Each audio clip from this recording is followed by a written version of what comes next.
వేములవాడ పట్టణంలో గౌరవ శాసనసభ్యులు ఆదిశ్రీనివాస్ గారి నాయకత్వంలో మొదటి విడతగా 500 ఇండ్లు ఇందిరమ్మ ఇల్లు మంజూరు చేసుకోవడం జరిగింది. దాదాపు 80% ఇందిరమ్మ ఇల్లు పూర్తి స్థాయిలో కంప్లీట్ చేసుకొని మరి సెకండ్ విడత కూడా మరో 500 ఇండ్లు మరి గౌరవ శాసనసభ్యుల నాయకత్వంలో మంజూరు చేసుకోవడం జరిగింది.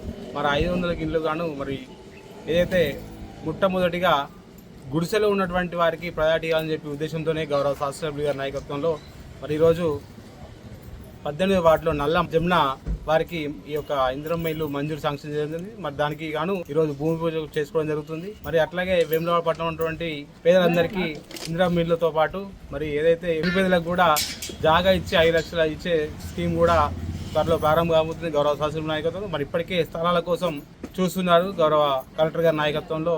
మరి ఎక్కడెక్కడ స్థలాలు వారికి ఇచ్చే విధంగా చూడజరుగుతుంది. మరి పట్టణం ఉన్నటువంటి ప్రతి ఒక్కరికి అభివృద్ధి సంక్షేమం అందివ్వాలనే ఉద్దేశంతోనే నిరంతరం పనిచేయడం జరుగుతుంది.